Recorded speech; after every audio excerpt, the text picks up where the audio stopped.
esse mês todo nós estamos falando sobre perseverança, essa virtude que tem sido extinta. Não é só no mundo, não, na igreja. Tem sido mais raro ver pessoas perseverarem, criarem raízes no mesmo lugar. Hoje é muito comum as pessoas serem nômades, religiosamente falando, né? E a religião de tudo não é ruim, ela é ruim quando ela traz gestos e ela te torna farisaico, mas quando a religião está embasada na sã doutrina, a gente compreende que é necessário perseverar. Nem planta, que você fica mudando ela muito de lugar, ela não gosta, não vai ficar verdinha, não vai dar flor, nem vai dar fruto. Imagina o ser humano. A gente precisa criar raiz, criar limo. Isso para todas as áreas, né? Na vida com Deus, em todas as áreas. Na sua comunidade de fé, para você desenvolver ali seus dons, talentos, para você se descobrir onde você pode servir ao corpo de Cristo. Num trabalho, uma pessoa que nunca firma em lugar nenhum, ela jamais vai conseguir se desenvolver profissionalmente e ter um bom network, portas abertas, porque tudo que é muito raso é descartável. E o diabo sabe muito bem disso. O diabo sabe que é muito mais fácil arrancar uma planta novinha com pouquinha raiz do que uma árvore frondosa, com raízes profundas. Então, a palavra, ela vai nos ensinando e nos alertando sobre isso.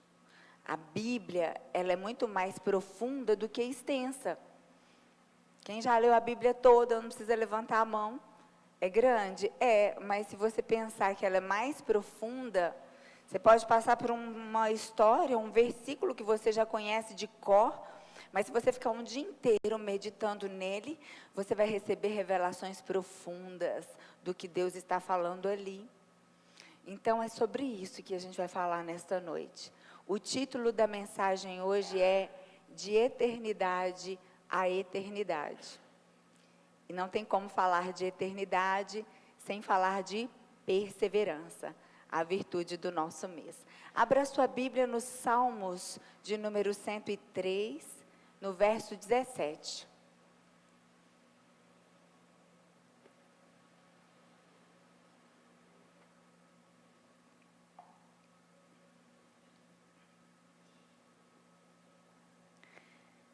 Diz assim a palavra: mas o amor do Senhor por aqueles que o temem dura de eternidade a eternidade.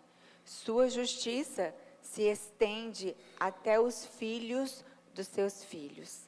Somente esse verso, feche os seus olhos. Pai querido, Deus bendito, eis aqui a tua noiva, a tua amada igreja, faminta e sedenta por mais de ti, Senhor. Queremos ouvir a tua voz, Senhor. Não queremos aprender coisas de doutrinas humanas. Não queremos aprender, meu Deus, fórmulas mágicas. Não queremos aprender coisas que não nos levam à eternidade. Mas queremos ouvir a tua voz. A tua voz que quebra todo jugo, que quebra até mesmo o cedro do Líbano.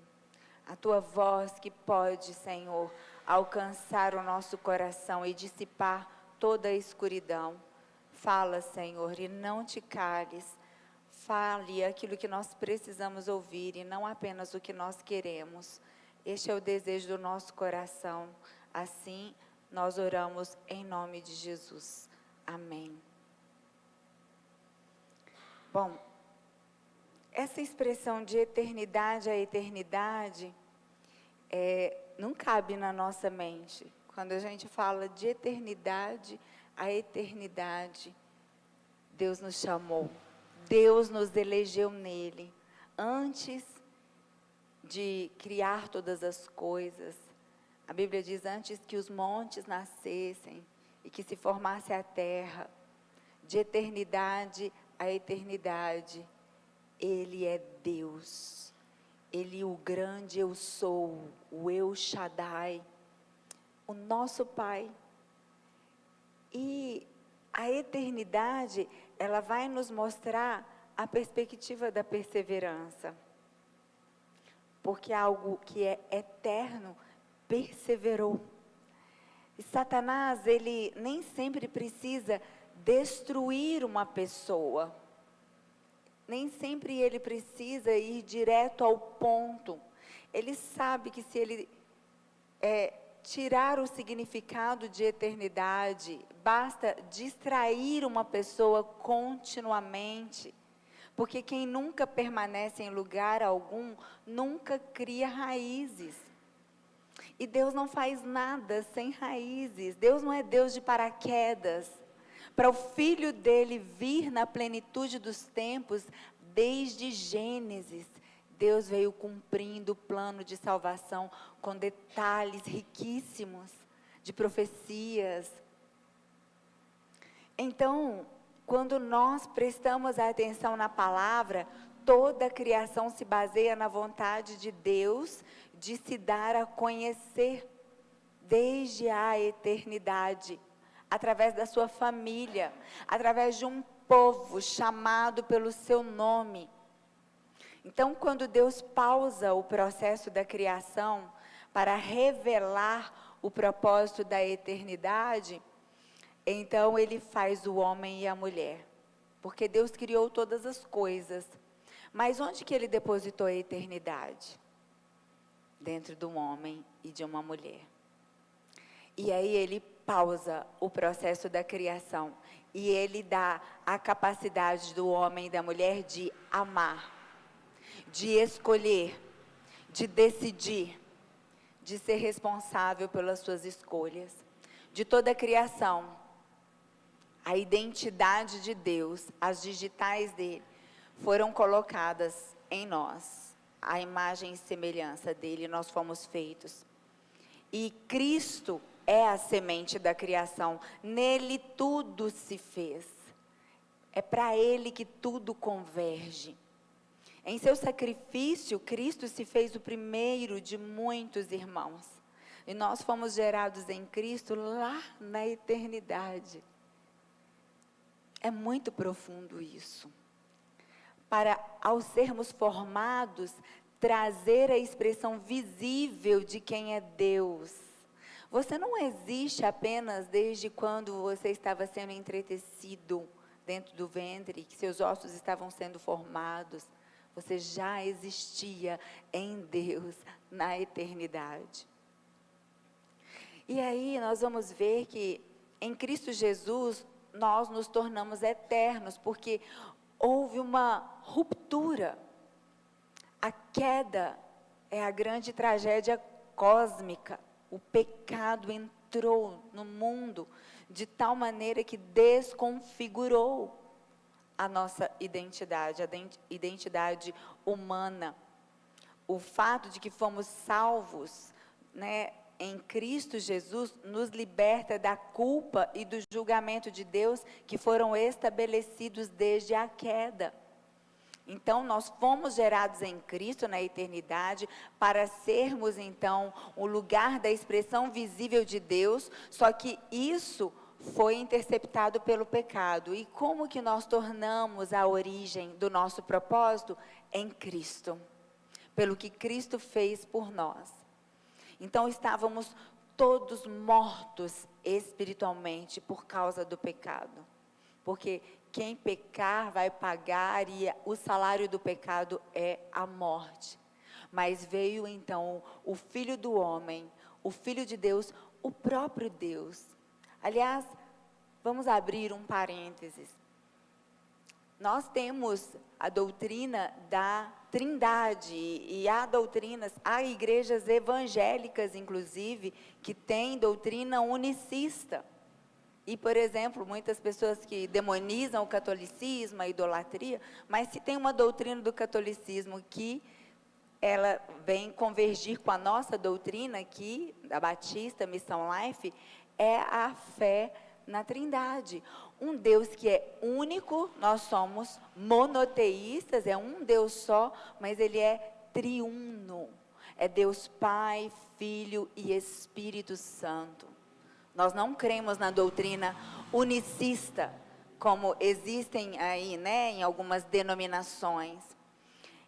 Aí muitos querem questionar onde tem na Bíblia. Você vai conseguir justificar e compreender a doutrina da Trindade, entendendo a história como um todo, do Antigo Testamento, no Novo, a revelação do Filho de Deus. Jesus é o próprio Deus, mas veio em carne, como Filho do homem, Filho de Deus.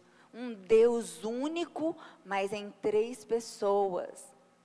Bom, é assim que nós cremos, e a fé, ela transpõe os limites da nossa mente. É uma fé racional, mas o nosso raciocínio não alcança tudo. O fato de que Deus, em Cristo Jesus, nos torna eternos, e isso nos liberta de toda culpa e do julgamento de Deus. O fato de que estamos sendo salvos nos liberta da escravidão da nossa autocentralidade.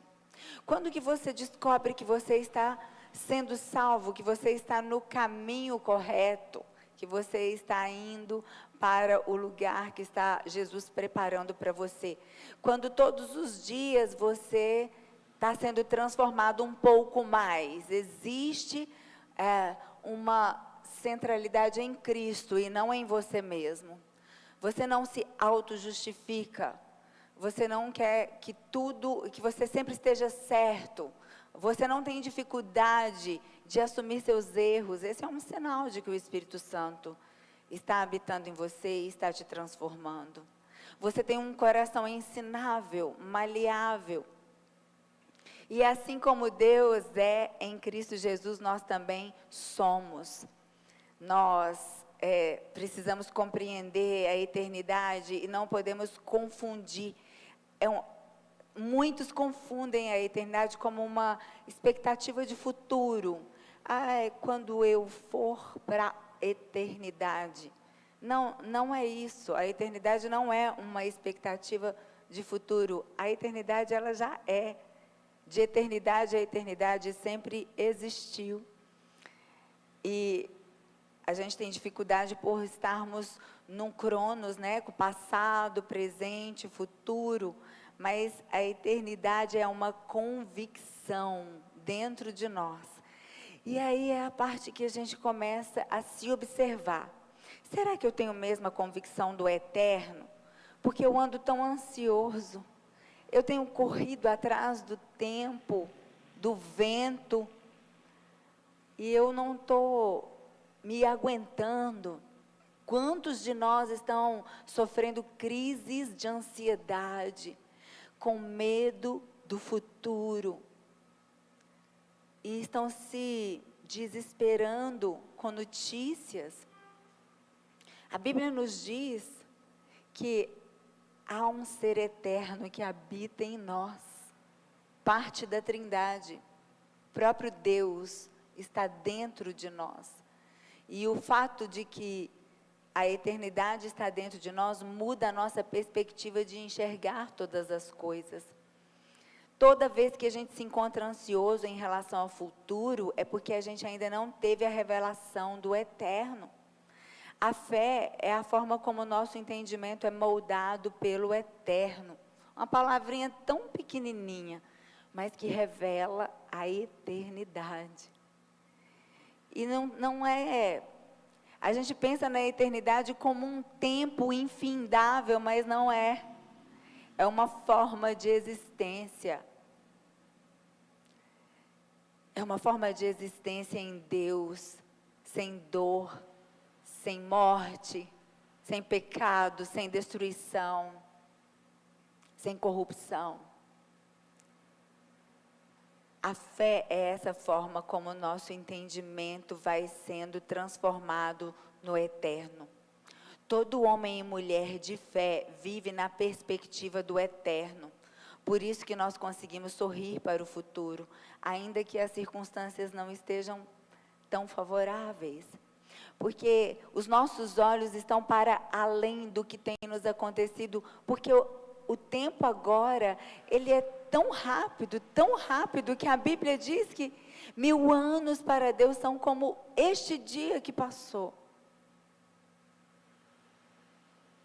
E somente por uma revelação de Deus em nós, queridos.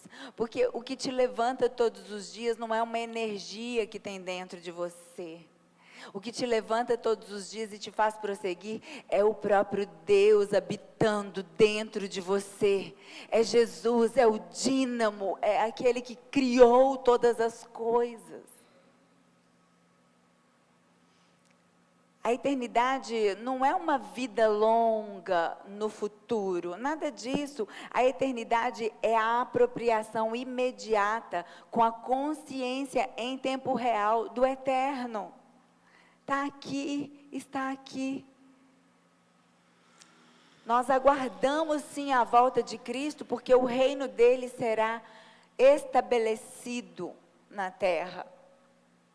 O céu e a terra irão se encontrar, e o reino dele será sobre todas as nações, perpétuo, inabalável. Mas para todos os que nele creem, o reino já se estabeleceu dentro. E há um propósito nisso, porque o que você carrega tem um propósito nesta geração. Os nossos encontros, as pessoas que Deus nos faz conhecer, quem Deus nos confia. Deus não te confia apenas patrimônio, dinheiro, saúde, vida. Deus te confia pessoas. Tudo isso está construindo para você o eterno, a consciência do eterno agora. Como que você trata tudo isso? É importante falar dessas coisas porque nós vivemos em um tempo de tanta superficialidade, de fast food para comer, de coisas rápidas para aprender, de relacionamentos temporários, de coisas imediatas que nós perdemos a perspectiva do eterno. Os nossos encontros são para fortalecer entre nós a noção do eterno, a consciência do eterno. Portanto, o significado da oração vai muito além de meras repetições diante de Deus. Não são rezas, não são mantras. Fazemos declarações necessárias para cumprir a vontade de Deus aqui na terra. Isso é a oração. A nossa vida espiritual, através da oração, é essa conexão com o coração do Pai. Os nossos encontros de oração, eles precisam ser preenchidos ao invés de serem esvaziados. Mas ao contrário disso, nós vemos uma igreja muito estereotipada, muito motivada sensorialmente, se movendo por sensações, experiências, mas tudo à flor da pele, tudo na superfície. Mas pouca profundidade. Por exemplo, uma igreja que ora, quando é para encontros de oração, o número é simplesmente dizimado. A multidão vira dezenas de pessoas. Mas é na oração que nós tocamos a eternidade, que a nossa consciência toca a eternidade. A nossa vida espiritual está em xeque, está por um fio, quando nós não desenvolvemos as virtudes do Espírito. Por isso, o ano do sobrenatural do Senhor, nós estamos trazendo as virtudes bíblicas para serem restauradas em nós. Olha o que está lá em Mateus 16, de 13 a 19.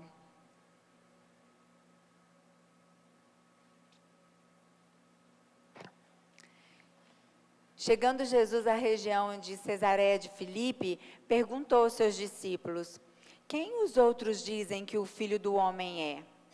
E eles responderam: alguns dizem que é João Batista, outros Elias, e ainda outros Jeremias, ou um dos profetas. E vocês? Perguntou ele: quem vocês dizem que eu sou? Simão Pedro respondeu: tu és o Cristo, o Filho do Deus vivo. Respondeu Jesus: feliz é você, Simão, filho de Jonas, porque isso não foi revelado a você por carne ou sangue, mas pelo meu Pai que está nos céus.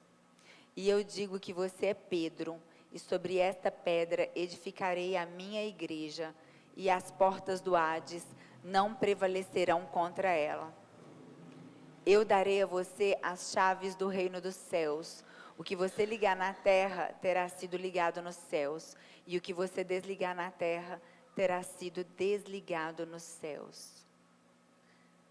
Quão profundas as revelações disso, mas elas nos alcançam por meio do Santo Espírito.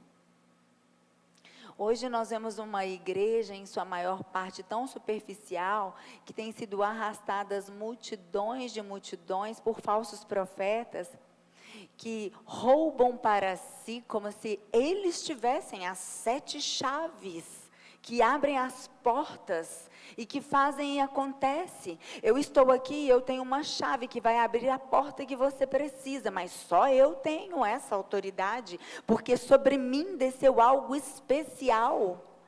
E esse algo especial eu vou te ensinar. Normalmente traz uma campanha com algumas exigências, e nesse caminho você vai conseguir que no final dessa campanha das 7 chaves tem um pote de ouro te esperando. E quem cai nisso é quem não abre a Bíblia dentro de casa. Quem não se aprofunda nas Escrituras para saber que, do mesmo jeito que Pedro ouviu de Deus, recebeu ali no Espírito, na eternidade dentro dele, e revelou: tu és o Cristo, Filho do Deus vivo. Essa revelação também é para você. Não existe mais outro intermediador, é só você e Jesus. Entre você e Deus está Cristo, o único caminho, a única verdade, a porta da vida. E quantos ainda estão procurando em alguém iluminado, em uma pessoa que está ali como que num patamar mais alto? Todos foram destituídos da glória de Deus porque pecaram. Em Cristo Jesus, nós podemos entrar por um novo e vivo caminho para a remissão de pecados, mas a obra vicária não foi apenas para a remissão de pecados. Jesus, ele perdoa pecados e ele nos reposiciona em autoridade. Foi exatamente o que ele falou com Pedro, porque na hora que Pedro tocou a eternidade, a partir da revelação da palavra, ele falou: isso mesmo, Pedro. Você não está falando da boca para fora, você não está falando da superfície, você mergulhou fundo na eternidade do Espírito. Isso está acessível para nós. Sair da superfície, viver apenas para as coisas deste mundo, correndo atrás do vento. Quem semeia vento colhe tempestade, mas quem semeia a palavra de Deus colhe vida e vida eterna. Quem recebe de Deus colhe a eternidade, colhe aquilo que olho nunca viu, ouvido nunca ouviu e jamais chegou ao coração de ninguém. Não pense que você vai receber instrução e sabedoria de Deus se você não decidir. Você tem que decidir aqui, subir um nível na sua fé. Você tem que decidir: eu estou aqui porque eu quero. Eu não estou aqui para agradar pastor, para agradar minha mãe, para agradar meu marido. Eu estou aqui por Deus. E o que eu faço é para Ele. Eu não venho aqui esquentar banco da igreja e sair e pronto, bati meu cartão da religião. Isso não tem valor algum. Você está aqui para tocar a eternidade, para cumprir seu propósito, para sair dessa dimensão da carne e do sangue. Porque não é carne nem sangue quem nos revela, mas é o próprio Deus que nos revela o nosso propósito, quem nós somos nele, o quão amados nós somos. Não se deixe se perder nos seus problemas, nas suas dificuldades. Se você olhar e tiver tudo um caos, continue se agarrando na palavra. Porque se você tem Deus, você tem tudo. Ele é suficiente. Jesus é suficiente. Não é a terra que move o céu, queridos, mas o céu move a terra. E nos foi dada as chaves. E foi do céu. O véu se rasgou, foi de cima para baixo. Não é o que nós vamos fazer aqui. Porque a religião me ensina que se eu fizer tudo certinho, Deus vai me abençoar. Se eu jamais errar, não é sobre isso. Você jamais vai conseguir fazer tudo certinho. Você vai ter sempre a salvação que já foi concluída. Nós fomos salvos. Na cruz do Calvário houve ali uma quebra de maldição. Tetelestai, está consumado. Nós fomos salvos da culpa e da condenação do pecado. Nós estamos sendo salvos da escravidão do pecado. É uma libertação constante. Hoje, você olha para trás assim, dá para contar um monte de pecado que você já foi salvo, que você já largou. Mas você pode dizer que já não tem mais nenhum pecado? A Bíblia diz, se eu disser que eu não tenho pecado, eu engano a mim mesmo.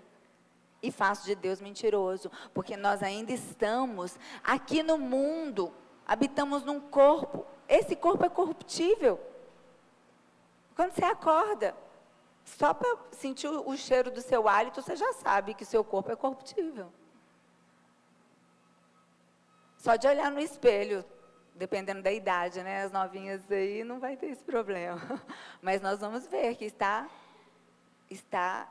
corrompendo, está se desfazendo, nós estamos nos gastando cada dia mais e mais, mas agora não é mais uma vida que está sendo gasta aqui neste mundo, porque como o apóstolo Paulo disse, ainda que o meu corpo esteja se definhando, se desfazendo, dentro de mim há uma glória, há uma vida que está só crescendo e aumentando. Nós estamos no caminho de casa, nós estamos indo para Ele, mas com uma perspectiva do eterno agora. Então, essa revelação do eterno é para hoje, porque ela vai mudar a forma da gente viver aqui na terra. Tem um propósito a ser cumprido aqui, mas você vai precisar de comandos do céu. Vamos para 2 Timóteo 1, de 9 a 10.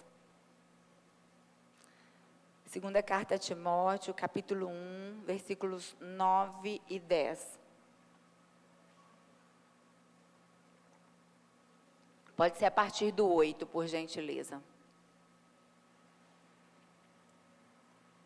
Portanto, não se envergonhe de testemunhar do Senhor, nem de mim, que sou prisioneiro dele, mas suporte comigo os meus sofrimentos pelo Evangelho, segundo o poder de Deus, que nos salvou e nos chamou para uma santa vocação, não em virtude das nossas obras, mas por causa da sua própria determinação e graça.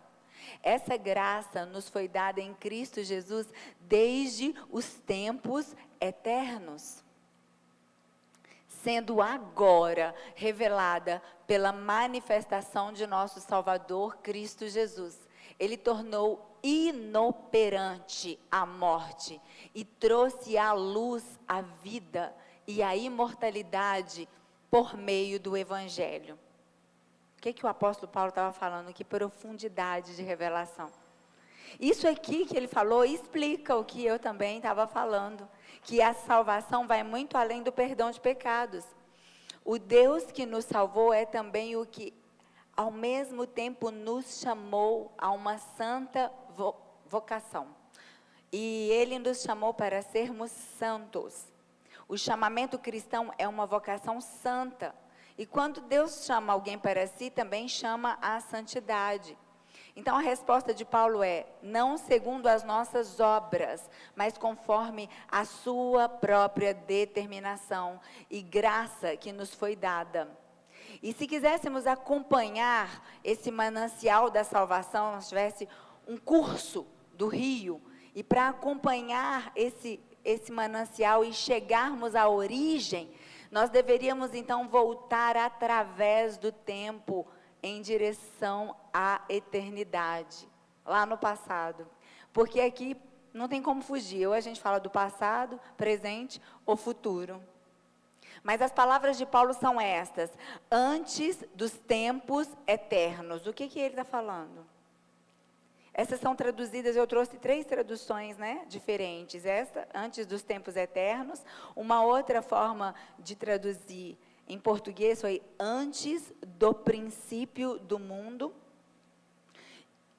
A segunda, antes do tempo existir, antes do cronos existir.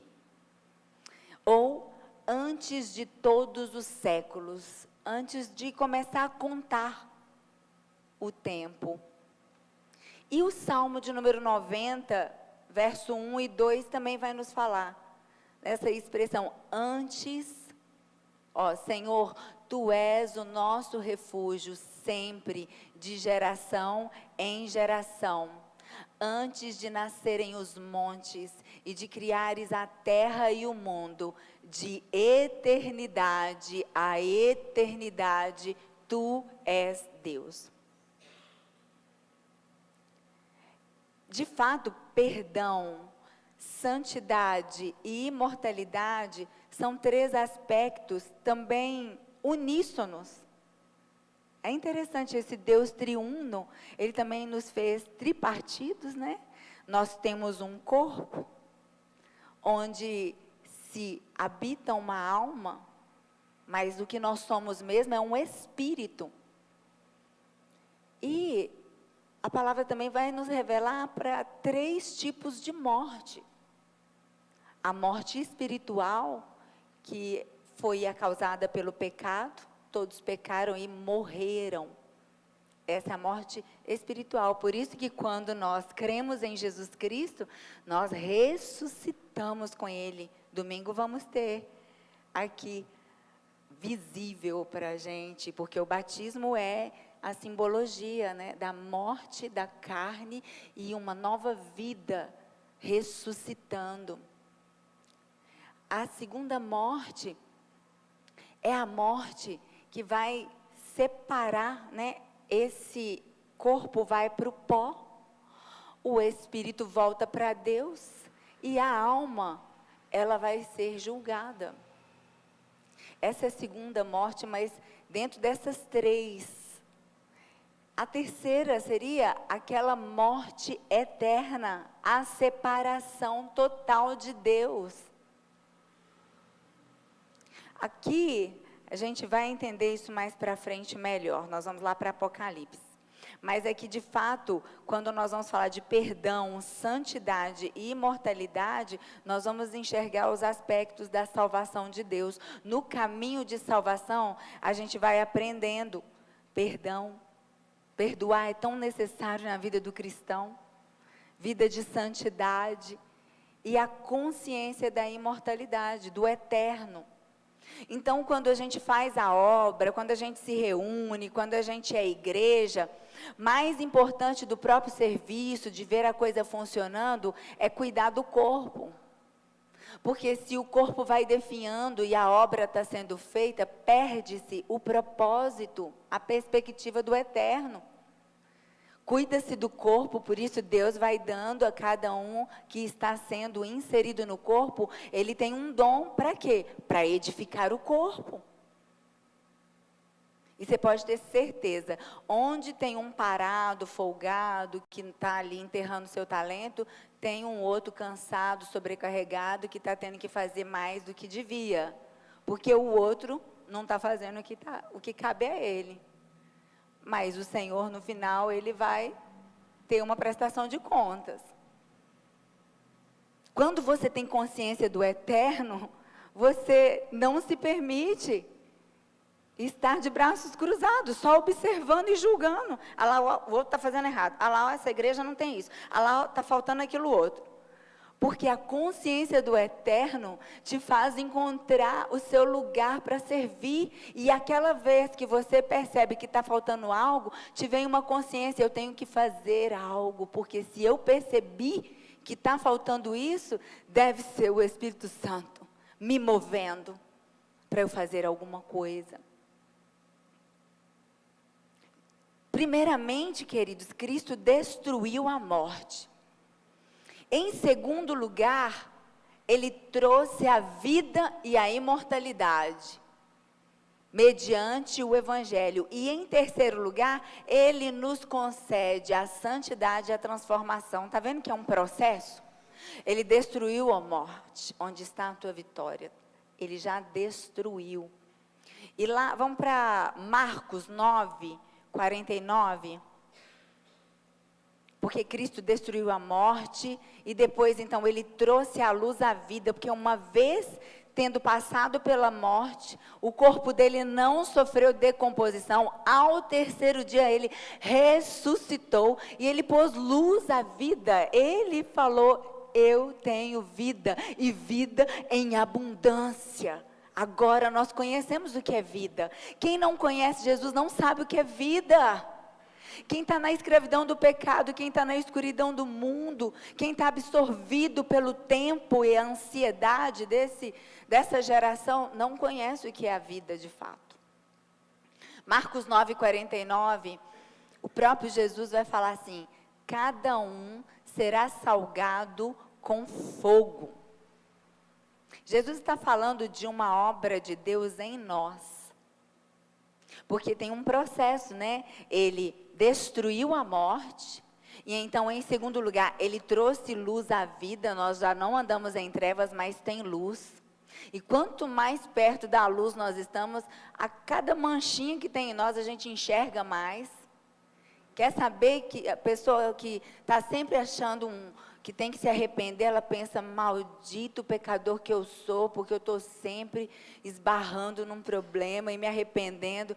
Ei, é porque você está próximo da luz, você está enxergando, porque muitos estão assim, se aplaudindo: olha como que eu sou tão bom, que o Espírito Santo bate palma para mim, eu faço tudo tão certo, eu cumpro tudo tão à risca. Está longe da luz, porque a gente ainda não foi glorificado. Então tem um processo. Jesus destruiu a morte, depois Ele trouxe a vida, a luz, a imortalidade, e em terceiro Ele concede santidade e transformação. Então esses todos serão salgados no fogo. De que Jesus estava falando? De um processo de purificação, de tratamento e de transformação. Lá em Levíticos 2, 13, Deus ordenou que toda oferta apresentada no altar fosse salgada antes. Ele fala: não deixarás faltar à tua oferta o sal da aliança do teu Deus. O sal representava permanência, preservação e fidelidade. Perseverar vai requerer de você permanência, vai requerer de você preservação e fidelidade. Nós temos o ministério da reconciliação. Aquele que foi salvo na jornada dele tem que ter perdão. Ah, eu perdoei, pastora, mas perdão e reconciliação são duas coisas diferentes. Isso só revela que o seu coração ainda está duro. Que você perdoou, mas você não suporta ainda a pessoa que você fala que perdoou. Agora, reconciliar é uma coisa, conviver e estar ali comendo no mesmo prato de novo, não é a mesma coisa que reconciliação. Deus não exige isso de nós, mas exige uma reconciliação, sim. Exige que você não vire mais a cara, exige que você não seja mais inimigo. Assim como a oferta precisava passar pelo sal antes de ser apresentado, nós também somos uma oferta viva diante de Deus. Jesus nos disse: vocês são sal e luz nessa terra. Nós somos um mecanismo, um agente de preservação. Você é um agente da eternidade lá dentro da sua família. Pode ser da maior diversidade de religiões, de temperamentos. Ser sal e luz é ser aquele que tem paz com todos. Ser aquele que dá gosto. Sabe aquela pessoa que dá gosto de viver com ela? Dá gosto de quando você chega e a pessoa fala, fulaninho chegou. Porque aquele crente espalha roda, ele deixou de ser sal e deixou de ser luz. Porque ele não tem nem oportunidade, porque onde ele chega, todo mundo corre. Ele está sendo luz para si mesmo, mais ou menos o holofote das redes sociais. A vida na superfície é isso. Mas a vida da eternidade com raízes, ela requer relacionamento. E a cada vez que você permite Deus te usar, te moldar, te fazer ir ao pó, se arrepender, se reconciliar, pedir perdão, você está trazendo a eternidade para esse mundo. Você está mostrando quem é Jesus. O fogo trata, queridos, mas ele remove impurezas. Ele aperfeiçoa o nosso caráter. O sal preserva aquilo que pertence à aliança. Levítico fala, o sal da aliança. O fogo de Deus não vem para destruir o crente, mas para nos tornar uma oferta santa, agradável, cada vez mais parecida com Cristo. A Escritura fala da morte em 3 sentidos, e nós falamos sobre isso, vamos aprofundar um pouco. A morte física, que é a morte em que a alma é separada do corpo. Uma morte física. A morte espiritual, a alma separada de Deus. E a morte eterna, a alma e o corpo separados de Deus para sempre. Porque na eternidade nós vamos ter um corpo. Jesus subiu aos céus num corpo glorificado. Ele foi tocado por Tomé. E a Bíblia vai nos dizer que muitos experimentarão a segunda morte, que é uma das apavorantes expressões usadas no livro do Apocalipse, para designar o inferno. Só depois da volta de Cristo e da ressurreição dos mortos é que haveremos de proclamar com júbilo: tragada foi a morte pela vitória. Vamos para a primeira carta aos Coríntios, capítulo 15, versículos 54 ao 55. E pode redobrar sua atenção que nós estamos caminhando para o fim da mensagem. Olha o que o Paulo afirma. Quando, porém, o que é corruptível se revestir de incorruptibilidade e o que é mortal de imortalidade, então se cumprirá a palavra que está escrita: a morte foi destruída pela vitória. Onde está, ó morte, a sua vitória? Onde está, ó morte, o seu aguilhão? Paulo compara a morte aqui a um escorpião, o qual o ferrão foi arrancado. É um escorpião sem o ferrão. Ele está falando, ainda está, você ainda vê. A gente ainda vai em velórios e pode ser que, se Jesus não voltar na nossa geração, um dia nós estaremos num caixão, seremos sepultados. Ainda existe a morte, mas o aguilhão dela foi quebrado. Não existe mais o ferrão de um escorpião. E ele também compara também com um comandante cujas tropas foram vencidas. Onde está, ó morte, a sua vitória? Onde está, ó morte, o teu aguilhão? Porque Cristo destruiu o poder da morte. E a ideia principal aqui é algo que se tornou inoperante. E para isso eu trouxe a palavra no original em grego, katargeo. Não sei se a pronúncia é essa, katargeo.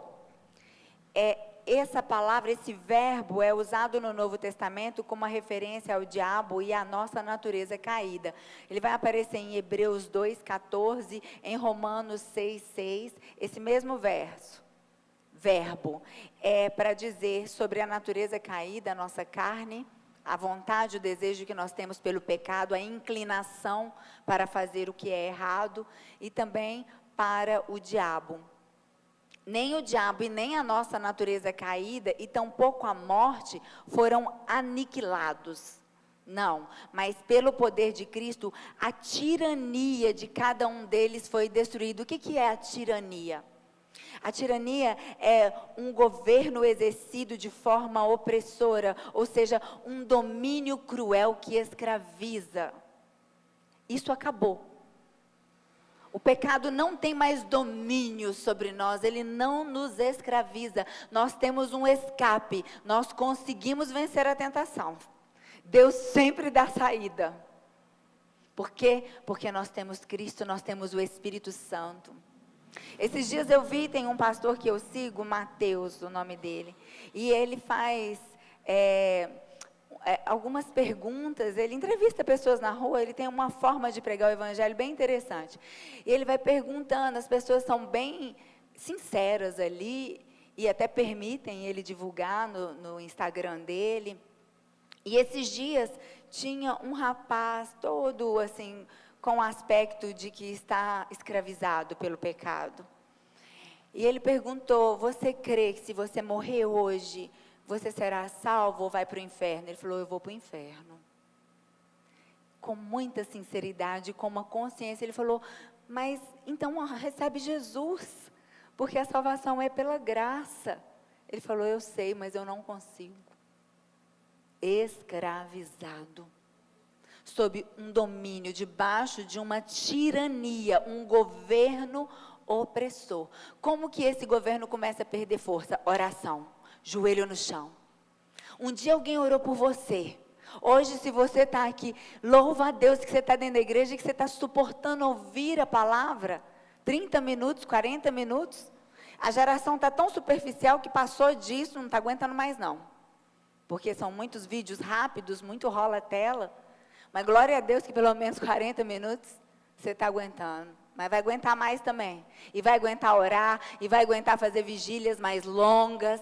Porque Deus está nos expandindo, nos alargando, nos transformando. Então, é oração, a gente ora, a gente não desiste. E eu creio, aquele dia o pastor fez uma oração lá, e eu nem conheço esse homem, mas eu orei por ele. Porque eu vi aquele vídeo e aquilo me tocou. Porque ele está debaixo de uma tirania. Mas Jesus, ele já quebrou essa tirania. A tirania significa esse governo exercido de forma opressora. A morte, contudo, ela então se tornou tão inofensiva que olha o que Jesus chegou a afirmar. João 11, de 25 a 26. Disse Jesus, eu sou a ressurreição e a vida.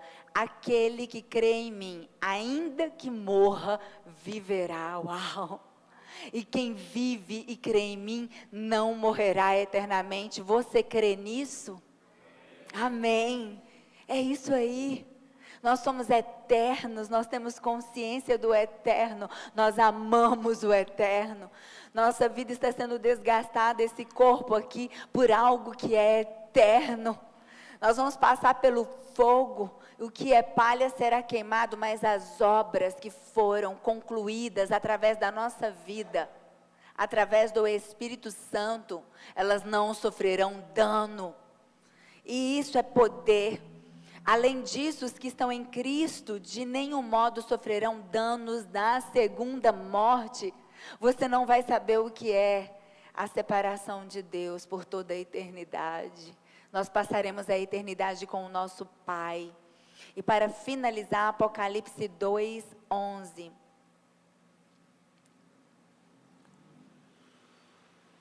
Aquele que tem ouvidos, ouça o que o Espírito diz às igrejas. O vencedor de modo algum sofrerá a segunda morte. Ou seja, a espécie de vida que Cristo nos garantiu e nos garante é que nos é revelada através do Evangelho. É a vida eterna, é uma vida incorruptível, imortal. E somente Deus possui a imortalidade em si mesmo. Até mesmo os nossos corpos participarão dessa imortalidade após a ressurreição. Então, primeiro eu fui salvo do passado, da penalidade do pecado, por um Salvador crucificado. Segundo, eu estou sendo salvo no presente do poder do pecado, por um Cristo vivo, um Salvador que vive e reina dentro de mim. E terceiro, eu serei salvo no futuro da presença do pecado, por um Salvador que virá. Ele virá e ele vai aniquilar não vai ter nem mais resíduo do pecado. E essa é a nossa realidade. Quando Jesus declarou, antes que Abraão existisse, eu sou, ele revelou que não estava preso ao tempo como nós estamos. Então, ele consumou para nós esta obra. Por isso que sempre que você ouvir, a vida é curta, melhor aproveitá-la. Aí você pode falar, que tal se lembrar que a eternidade é longa e é melhor se preparar para ela. Amém?